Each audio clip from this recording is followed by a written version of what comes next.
Assalamualaikum warahmatullahi wabarakatuh.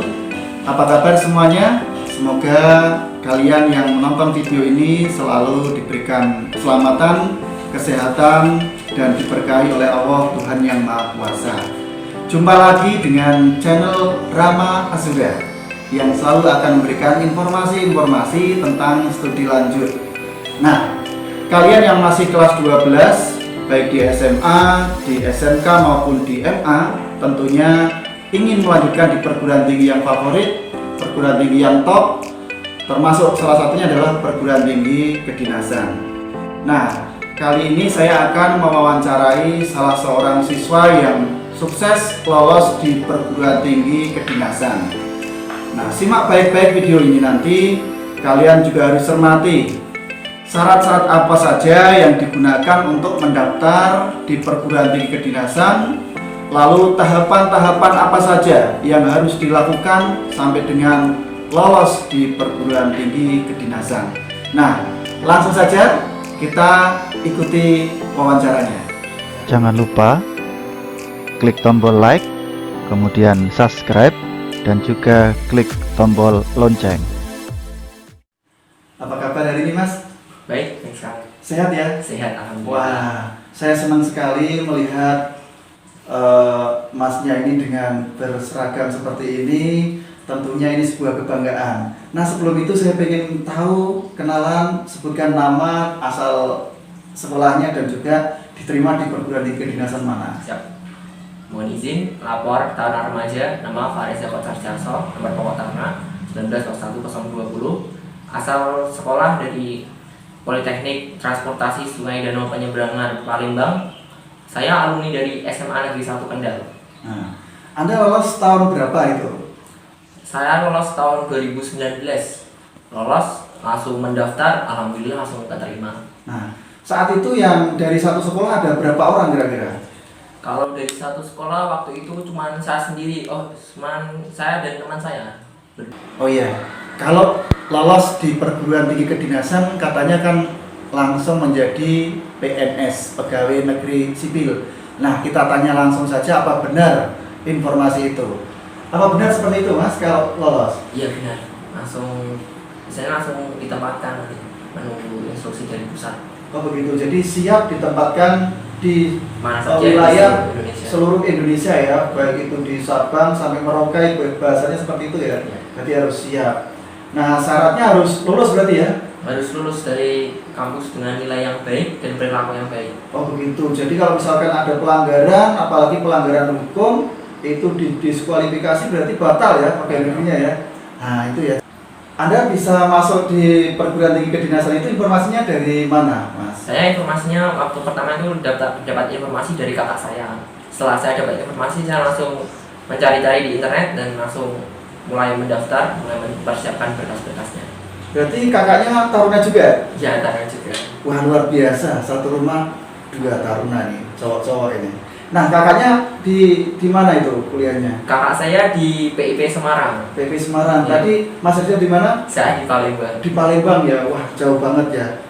Kemudian waktu di Palembang itu pertama ke sana perasaannya gimana? Waktu pertama ke sana itu rasanya asing, kayak wah saya di sebuah lokasi yang baru. Jadinya Sekarang coba kita tanya syarat apa yang digunakan untuk masuk di perguruan tinggi kedinasan ini. Mas Reza, syarat yang dipakai untuk mendaftar di perguruan tinggi kedinasan itu apa saja antara lain? siap tuh, yang pertama yang pastinya warga negara Indonesia. Terus yang kedua harus memiliki nilai raport semester 3, 4, 5. Lalu setelah itu ada ijazah, lalu harus memiliki KTP, KK, dan nanti harus menandatangani surat pernyataan dari kampus kedinasan tersebut. Lalu syarat lengkapnya biasanya dapat dilihat di si pencatat atau di websitenya di DIN.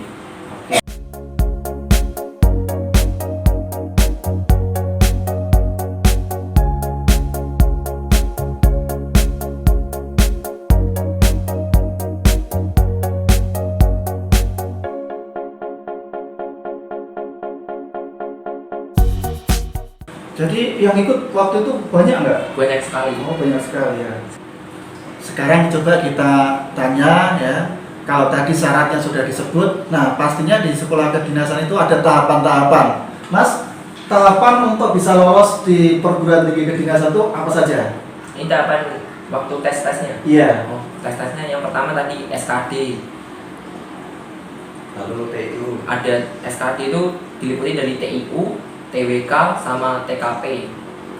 Terus setelah itu ada psikotes. Psikotes ada kesemaptaan, lalu ada tes kesehatan, tes wawancara, baru nanti terakhir pantukir. Wah, berarti banyak sekali ya. Pertama kita hitung ya. Pertama adalah tes SKD, lalu kesamaptaan ya, lalu tes psikologi, psikotes, lalu ada tes Lalu kesehatan, tes kesehatan, tes wawancara, baru yang terakhir baru pantukir. pantukir. Ada 6 tahapan ya, ada 6 tahapan. 6 tahapan ini harus dilewati. Nah,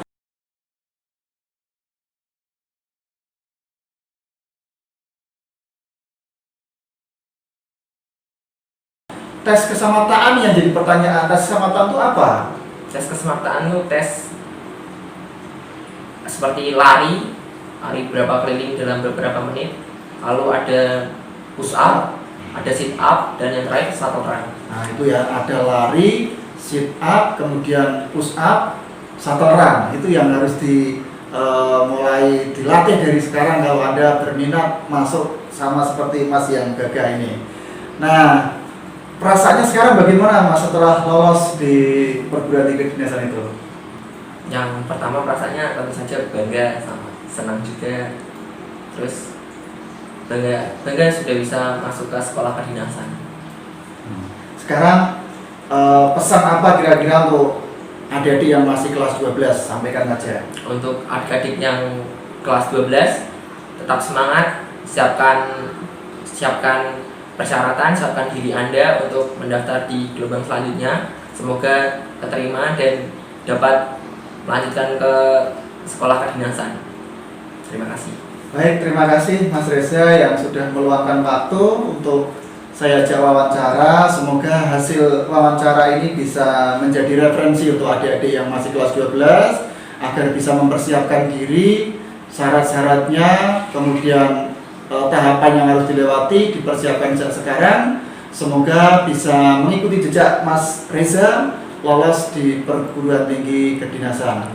Sekali lagi terima kasih Mas Reza. Kita akhiri. Wassalamualaikum warahmatullahi wabarakatuh.